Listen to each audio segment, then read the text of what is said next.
agradeço o espaço para estar reforçando aí com a população isso, viu? Muito obrigada. A gente que agradece, Tamires, um beijo. Você sabe o que me causa estranhos em tudo isso? É que chamam a mídia, né, de neurótica, né? Ah, mas quem chama isso, na dramática, verdade, está se olhando no espelho. Olha o que a gente viu aí, não é a mídia que está ali. Não é um profissional que está ali, é o fato exatamente que está ali relatando tudo o que acontece na frente. Então não somos nós, nós só relatamos fatos, nós falamos a verdade, mostramos a verdade. Sim. Não há nenhum tipo de invenção aqui. Eu até gostaria de estar errada, você sabia? Eu também não. Você fala assim, realmente nós extrapolamos e inventamos tudo isso, que era sinal que a gente não estava numa situação como a gente crítica, está, né? Gente. Então o pior cego é aquele que não quer ver. E começa a refletir isso. Todo governante que fala, a mídia, não sei... Pensa, gente, não importa quem seja, A, B, C, D ou E, que partido que é. A gente tem que pensar agora no brasileiro. A gente tem que pensar em reverter essa situação. Quem vai sair candidato ou não vai? Gente, vamos deixar para 2022. A gente em 2021 já está com um problema tão grande quanto esse. Não importa quem sai candidato.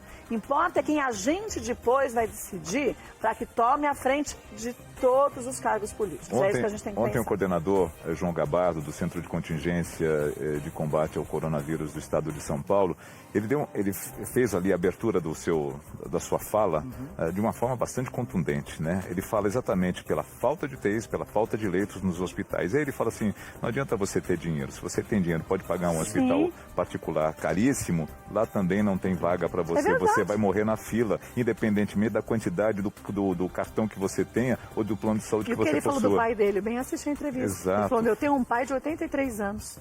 E se daqui para frente ele precisar de um leito, eu sou médico. Eu não tenho leito para colocar o meu pai. Minha esposa é médica, nós tivemos um tio com problemas de saúde no INCOR, onde ela não pôde entrar para ver o paciente. Além de paciente dela, ela era médica do tio, que infelizmente faleceu, não suportou. Ela não tinha informações, ela tinha que contar com informações naturais, que saem exatamente de tempos em tempos, os boletins que são lançados pelos médicos que estão no atendimento. Então estamos todos no mesmo barco. E é o Titanic que está afundando.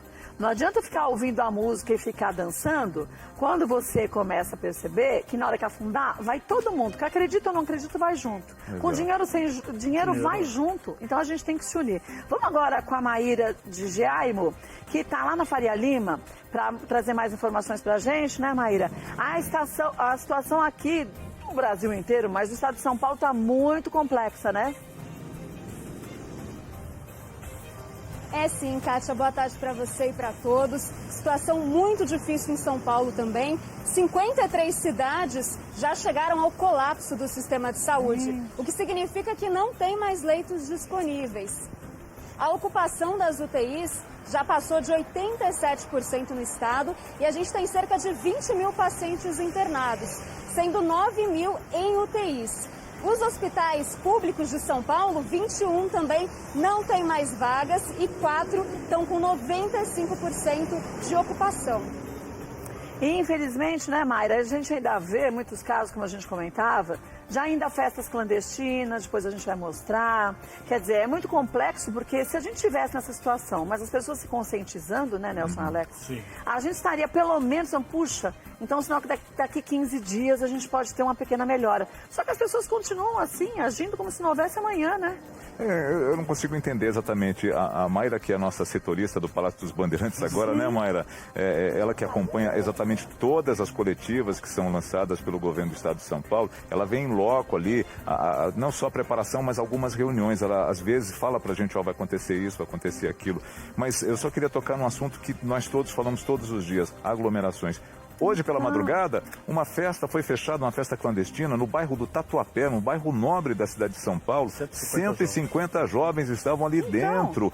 Mas sabe o que aconteceu? Uma denúncia anônima. Sim. Agora, eu só queria dizer aqui... Olha a festa! Exatamente, a festa acontecendo. Bom, são termos, são aí ouvidos pelos militares, obviamente, pela polícia militar. Depois alguns são levados para a delegacia para fazer ali um termo circunstancial e acabou. E não vão se responsabilizar por isso? Depois a justiça vai se entender com eles, mas nesse momento não. E qual é o problema maior, gente? Cada jovem desse, depois vai para sua casa. Exato. Quantas pessoas... cada jovem desses, 150, vão contaminar quantas pessoas? Quantas famílias? É um para quantos? Eu te contei uma história de um amigo nosso que ele deixou de ir na casa do sogro, porque os sogros têm idade, aquela coisa toda, e ele resolveu passar com a mãe, Natal e Ano Novo. Ele pegou Covid, ele levou Covid para lá. A mãe pegou Covid ao mesmo tempo. Ele estava internado e ela também, ela morreu e ele não soube que a mãe morreu internada, ele só soube depois. Então veja que tristeza é essa. Isso? Também? Nicete Bruno também foi isso. Exatamente. O parente foi visitá-la. E, gente, é assim, o Covid, eu posso não estar sentindo absolutamente nada, mas posso estar contaminada passando para todos os outros. O tempo todo. Então, não é assim, mas ele está saudável. Aí eu conheço o Alex, ele é saudável, eu posso abraçar ele. Carimbado, é. Eu conheço o Nelson há mais de 30 anos, ele é saudável, eu posso abraçar ele. Não é essa questão, gente.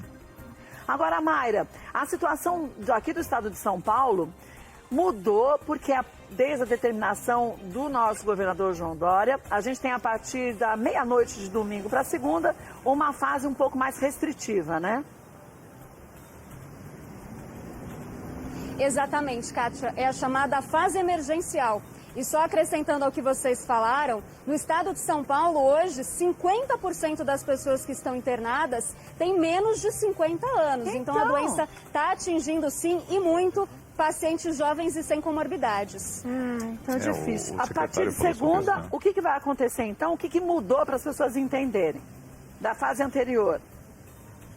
Olha, é uma série de medidas, eu vou citar algumas e qualquer dúvida vocês me perguntam. Tá bom. Para começar, os cultos religiosos e o futebol estão suspensos. As igrejas continuam abertas se alguém quiser fazer ali uma oração individual.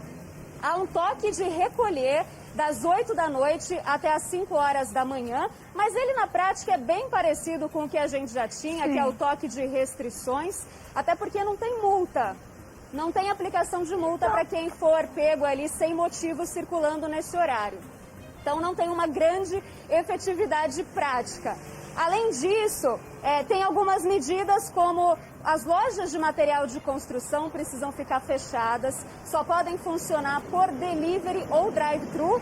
E a modalidade que a gente conhecia como take-away, que é a retirada presencialmente ali em restaurantes, em comércio, está suspensa também, só pode de carro no chamado drive-thru, das 5 horas da manhã às 8 da noite e delivery 24 horas por dia.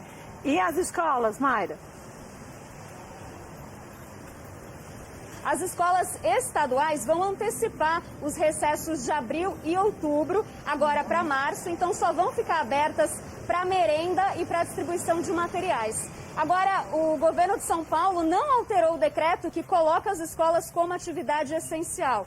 Então, as municipais e as particulares podem funcionar com 35% da capacidade e há uma recomendação que também adiantem as férias. Mas hoje, em um coletiva da Prefeitura de São Paulo, o prefeito Bruno Covas já determinou a suspensão das aulas presenciais na cidade de São Paulo, tanto nas municipais quanto nas particulares, também adiantando as férias. Que bom. Bom, Mayra, obrigada mais uma vez. E você sabe que a tua ajuda para a gente aqui é extremamente importante. A gente sabe quanto que você tem trabalhado de sol a sol.